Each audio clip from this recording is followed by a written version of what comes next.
हम अक्सर सोचते हैं कि दुनिया की जो ये अर्थव्यवस्था है या जो ग्लोबल सप्लाई चेन है वो किसी स्विस घड़ी की तरह काम करती है। हाँ, बिल्कुल सटीक और बिना रुके। बिल्कुल। मतलब हम स्विच दबाते हैं और बिजली आ जाती है।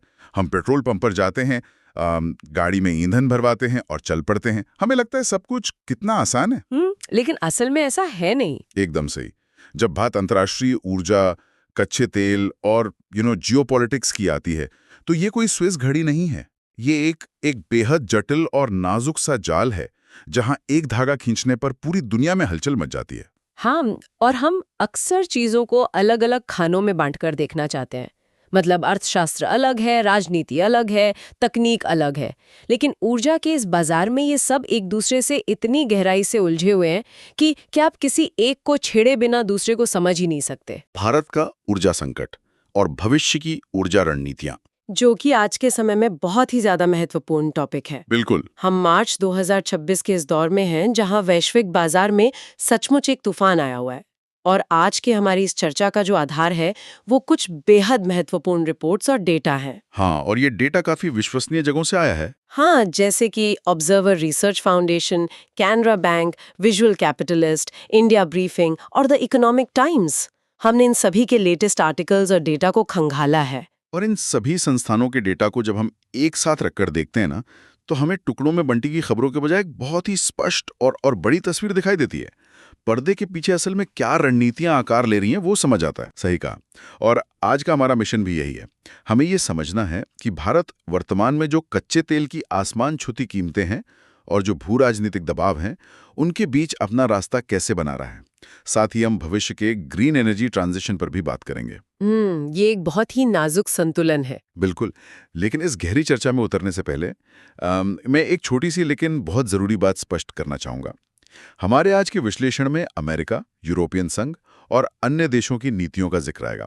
उनके द्वारा लगाए गए टैरिफ और पर्यावरण नियमों की भी बात होगी। हाँ, जो कि सोर्स मटेरियल में बहुत प्रमुखता से दिए गए हैं। एकदम। तो हम यहाँ किसी भी देश की नीति को सही या गलत ठहराने नहीं बैठे हैं, और न ही हमारा ये शो किसी वामपंथी या दक्षिणपंथी विचारधारा का पक्ष लेता है। बिल्कुल नहीं। हमारा मकसद सिर्फ ये समझना है कि इन नीतियों का अर्थशास्त्र क्या है। मूल स्रोतों में जो तथ्य दिए गए हैं, बस उनके आधार पर ग्लोबल सप्लाई चेन पर इसका असर देखना है। हम किसी का समर्थन नहीं कर रहे हैं। ये परिप्रेक्ष्य देना बहुत जरूरी है, क्योंकि देखिए, वैश्विक मंच पर नीतियां भावना से नहीं बल्कि हितों से तय होती हैं, और हमारा काम बस उन हितों के टकराव का निष्पक्ष विश्लेषण करना है। तो चलिए इसी विश्लेषण की शुरुआत करते हैं वर्तमान संकट से। स्थिति कितनी गंभीर है, इसका अंदाजा आप इसी बात से लगा सकते हैं कि अभी मार्च 2026 में WTI क्रूड $119 प्रति बैरल तक पहुंच गया है। और कच्चे तेल की औसत कीमतें भी $113 के पार हैं। हाँ, $113.57। अब जो हमारे सुनने वाले हर दिन मार्केट को ट्रैक नहीं करते, उन्हें मैं बता दूं कि WTI मतलब वेस्ट टेक्सास इंटरमीडिएट। ये अमेरिकी तेल का एक बेंचमार्क है। और इसका इस स्तर तक पहुंचना पूरे वैश्विक बाजार में खतरे की घंटी बजने जैसा है। बिल्कुल। और इस पूरी आग के पीछे की चिंगारी क्या है? ईरान द्वारा होर्मुज जल डमरू मध्य को बंद किया जाना। Straight of Hormuz. अगर इसे एक एनालॉजी से समझें तो कल्पना कीजिए कि आपके शहर में राशन आने का केवल एक ही मुख्य हाईवे हो और वो अचानक ब्लॉक हो जाए। भारत के लिए होर्मुज जल डमरू मध्य वैसा ही है। ये एनालॉजी अच्छी है, लेकिन मैं इसे दुनिया की ऊर्जा सप्लाई की जुगुलर वेन यानी मुख्य नस कटना कहूंगी। अरे बाप रे! Jugular vein. हाँ। क्योंकि अगर हम सिर्फ भूगोल को देखें तो हॉर्मुज जल डमरू मध्य ओमान और ईरान के बीच एक बहुत ही संकरा समुद्री रास्ता है। इसके आंकड़ों पर गौर करें तो पूरी दुनिया का 20% कच्चा तेल वहीं से आता है। 30%। और इतना ही नहीं, 25% लिक्विफाइड नेचुरल गैस यानी LNG भी इसी एक चोक पॉइंट से होकर गुजरती है। दुनिया भर की अर्थव्यवस्थाओं को जिंदा रखने वाला खून इसी एक नस से बहता है। और भारत के लिए ये इसलिए भी ज्यादा खौफनाक है क्योंकि भारत अपने कच्चे तेल की कुल जरूरतों का लगभग 90% आयात करता है। बिल्कुल, 90% आयात। और जब इस मुख्य रास्ते पे ही ताला लग जाए तो उसका सीधा असर तो हमारी ऊर्जा सुरक्षा पे पड़ेगा ही। देखिए, एक समय था जब भारत का 70 से 84% तेल आयात केवल इसी होर्मुज के रास्ते से होता था। अच्छा, 84% तक। हाँ, हालांकि पिछले कुछ समय में भारत ने अपनी रणनीतियों में बदलाव किया है और अब ये निर्भरता घटकर 50% रह गई है। लेकिन जरा सोचिए, 50% भी तो बहुत बड़ा नंबर है। वही तो, जब आपके कुल आयात का आधा हिस्सा एक ऐसे रास्ते से आ रहा हो जो अचानक युद्ध या जियोपॉलिटिक्स के कारण बंद हो जाए, तो देश के अंदर हाहाकार मचना तो तय है। तो इस अंतर्राष्ट्रीय संकट का देश के भीतर यानी हमारे घरेलू स्तर पर क्या असर हो रहा है? क्योंकि $119 प्रति बैरल का सीधा सा मतलब है कि देश के अंदर हर चीज महंगी होने वाली है। असर तो बहुत गहरा हो रहा है। मुझे याद है अभी हाल ही में 9 मार्च 2026 को सरकार ने एक नेचुरल गैस कंट्रोल ऑर्डर लागू किया है। ये ऑर्डर असल में काम कैसे करता है? ये ऑर्डर इस बात का सबूत है कि संकट सच में कितना गहरा है। सरकार को रातों रात डैमेज कंट्रोल मोड में आना पड़ा है। अच्छा। हाँ, इस आदेश के तहत सरकार ने उद्योगों को दी जाने वाली गैस की सप्लाई को सीमित कर दिया है। इसका सीधा सा गणित ये है कि जो गैस फैक्ट्रियों या कारखानों में बिजली या हीट पैदा करने के लिए जा रही थी, उसे रोक दिया गया है। रोका नहीं, बल्कि उसे वहां से मोड़कर घरेलू पीएनजी पाइपलाइनों और सीएनजी स्टेशंस की तरफ भेजा जा रहा है। ओह, मतलब प्राथमिकता ये है कि आम घरों के चूल्हे जलते रहें। बिल्कुल, घरों में गैस आती रहे और शहरों का पब्लिक ट्रांसपोर्ट न रुके। लेकिन एक सेकंड, इसका मतलब तो ये हुआ कि उद्योगों को अपना काम चलाने के लिए दूसरे और शायद ज्यादा महंगे ईंधन का इस्तेमाल करना पड़ रहा होगा। हाँ, बिल्कुल। तो इसका भी तो अर्थव्यवस्था पर असर पड़ेगा, मतलब महंगाई तो बढ़ेगी। बिल्कुल पड़ेगी। उद्योगों की लागत बढ़ेगी तो अंतिम उत्पाद की कीमत भी तो बढ़ेगी। इसी झटके को कम करने के लिए सरकार ने कुछ और कदम भी उठाए हैं। जैसे एलपीजी सिलेंडरों की बुकिंग का जो अंतर पहले 21 दिन था, उसे बढ़ाकर 25 दिन कर दिया गया है, ताकि गैस की मांग को थोड़ा धीमा किया जा सके। एकदम सही। और इसके साथ ही आम जनता पर सीधा आर्थिक बोझ न पड़े, इसके लिए 300 बिलियन रुपए की सब्सिडी को भी मंजूरी दी गई है। 300 बिलियन रुपए, ये तो बहुत बड़ी रकम है। हाँ, ये एक तरह का आर्थिक शॉक एब्जॉर्बर है, ताकि आम आदमी को अंतर्राष्ट्रीय बाजार की इस उथल-पुथल का सीधा झटका ना लगे। ये तो हो गई आज की आग बुझाने की बात। लेकिन जब एक रास्ता बंद होता है, या यूं कहें कि जब एक सप्लायर मुश्किल में डालता है, तो देश दूसरे विकल्प तलाशने लगते हैं। बिल्कुल, यहीं से असल कूटनीति का खेल शुरू होता है। तो अगर हम थोड़ा पीछे जाएं, तो डेटा पॉइंट्स बताते हैं कि 2024 में रूस भारत का सबसे बड़ा तेल आपूर्तिकर्ता था। हाँ, नंबर 1 सप्लायर। लगभग 36.3% तेल वहां से आ रहा था। रिलायंस जैसी बड़ी कंपनियां तो रूस से आने वाले कुल आयात का 1/3 हिस्सा अकेले खरीद रही थीं। क्योंकि उस वक्त रूस पर कई प्रतिबंध लगे थे और वो भारत को भारी डिस्काउंट पर तेल दे रहा था। ये एक सीधा आर्थिक फैसला था भारत के लिए। लेकिन अब यहाँ एक बहुत ही दिलचस्प मोड़ आता है। हमारे स्रोतों में जिक्र है कि अगस्त 2025 में अमेरिकी प्रशासन ने रूसी तेल खरीदने वाले देशों पर भारी दबाव बनाया। टैरिफ लगा दिए। हाँ, भारत पर 50% का टैरिफ लगा दिया, जिसमें 25% की पेनल्टी भी शामिल थी।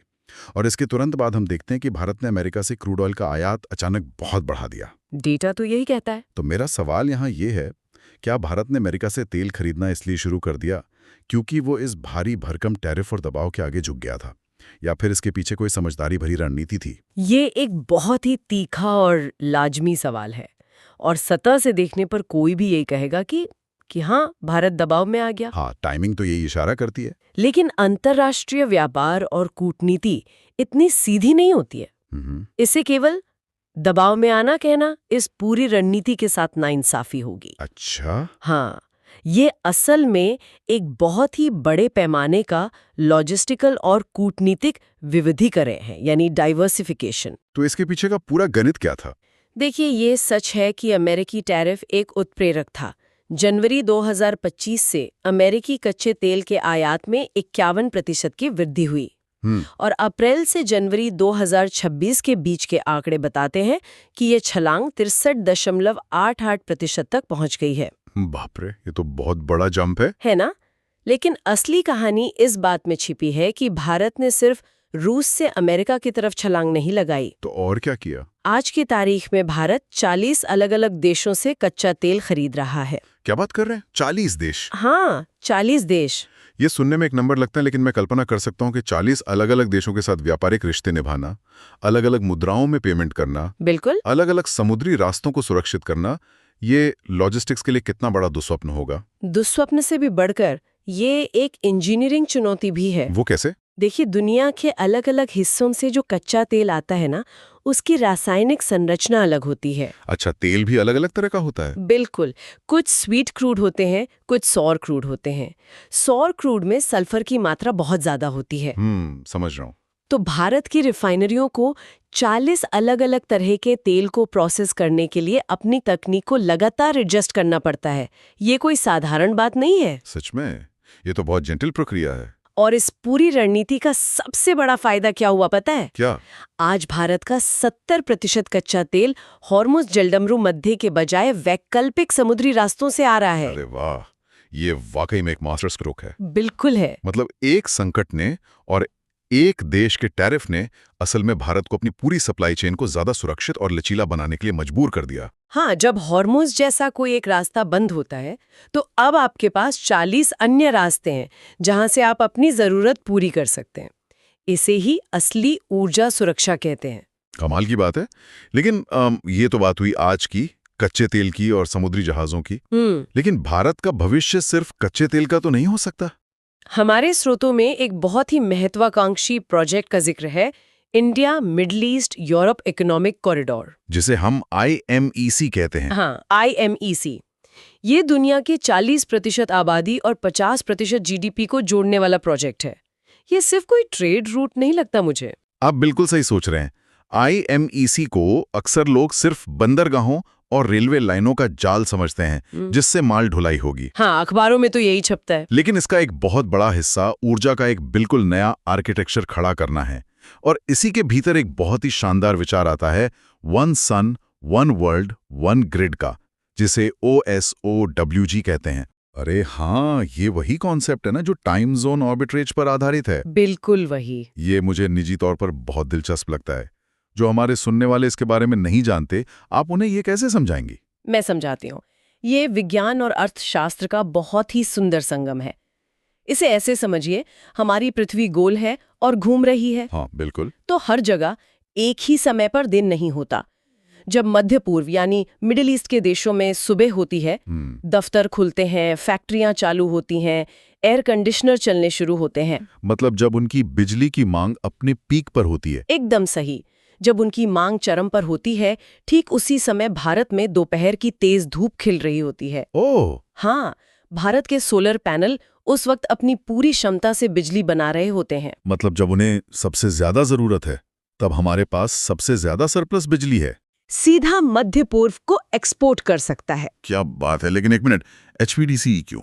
नॉर्मल तार क्यों नहीं? क्योंकि सामान्य ऑल्टरनेटिंग करंट यानी AC तारों में लंबी दूरी पर बिजली बहुत ज्यादा खर्च हो जाती है। हाँ। लाइन लॉस होता है। अच्छा, वो जो ट्रांसमिशन लॉस होता है। हाँ, जबकि HVDC केबल्स बिना ज्यादा नुकसान के हजारों किलोमीटर तक बिजली ले जा सकती है।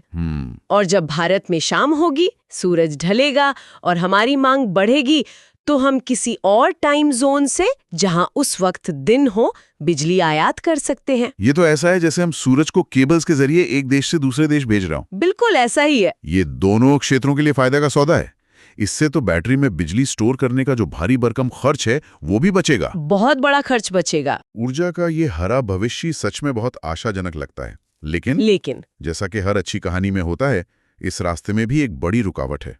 आप किस रुकावट की बात कर रहे हैं? और ये रुकावट तकनीक की नहीं है, बल्कि फिर से नीतियों की है। हम यूरोप की तरफ बढ़ रहे हैं और वहां बाधाएं खड़ी हैं। ओह, आप कार्बन बॉर्डर एडजस्टमेंट मैकेनिज्म की तरफ इशारा कर रहे हैं। बिल्कुल।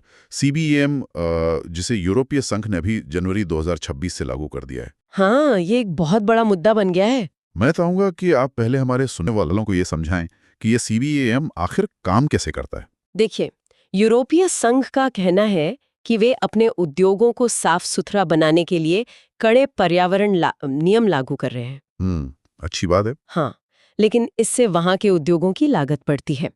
अब अगर कोई दूसरा देश, जैसे भारत, जहां पर्यावरण के नियम अभी उतने कड़े नहीं हैं, वहां से कोई सामान बनाकर यूरोप में बेचता है, तो उसका सामान सस्ता होगा। जाहिर सी बात है। इसीलिए यूरोप ने कहा कि हम आयातित सामानों पर, जैसे सीमेंट, स्टील, एल्यूमिनियम और यहाँ तक कि ग्रीन हाइड्रोजन पर एक टैक्स लगाएंगे। अच्छा। हाँ, और ये टैक्स इस बात पर निर्भर करेगा कि उस सामान को बनाने में कितना कार्बन उत्सर्जन हुआ है।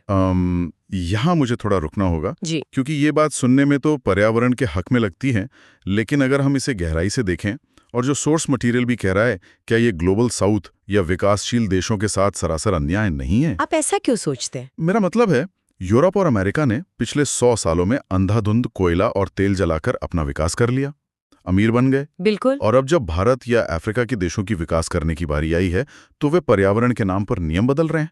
भारत ने अपना नेट जीरो का लक्ष्य 2070 रखा है, क्योंकि उसे पहले अपने करोड़ों लोगों को गरीबी से बाहर निकालना है। सही बात है। जबकि यूरोप का लक्ष्य 2050 है। तो क्या ये पर्यावरण की आड़ में सीढ़ी को ऊपर खींच लेने वाली बात नहीं है, जिसे अंग्रेजी में किकिंग अवे द लैडर कहते हैं? आपने बिल्कुल उस दुखती रग पर हाथ रखा है जो आज के वैश्विक मंच पर सबसे बड़ा विवाद है। तो क्या भारत यही तर्क दे रहा है? ठीक यही बात भारत और अन्य विकासशील देश कह रहे हैं।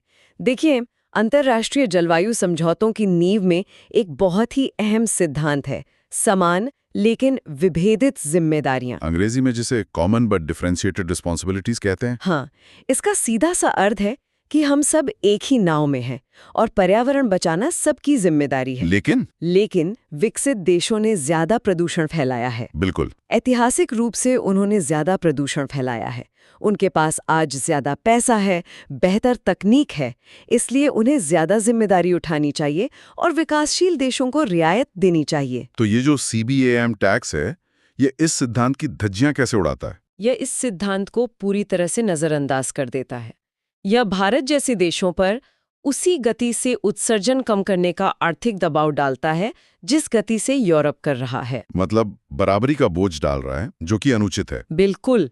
बिना सस्ती ग्रीन टेक्नोलॉजी दिए ऐसे टैक्स थोपने का मतलब है भारतीय निर्यातकों की लागत को 25% से लेकर 50% तक बढ़ा देना। 50% तक लागत बढ़ जाएगी? हाँ, अगर भारत से जाने वाली स्टील या ग्रीन हाइड्रोजन यूरोप पहुंचते पहुंचते 50% महंगी हो जाए, तो इसे खरीदेगा कौन? कोई नहीं खरीदेगा। बस यह विकासशील देशों की आर्थिक वृद्धि का गला घोंटने जैसा है। ये तो सच में एक ग्रीन ट्रेड वॉर है, हरित व्यापार युद्ध। बिल्कुल, इसे ग्रीन ट्रेड वॉर ही कहा जा रहा है। मतलब IMEC जैसे जो विशाल प्रोजेक्ट्स हमने अभी डिस्कस किए, उनका क्या फायदा अगर यूरोप के दरवाजे पर पहुंचकर हमारे उत्पादों पर इतना भारी टैक्स लग जाए?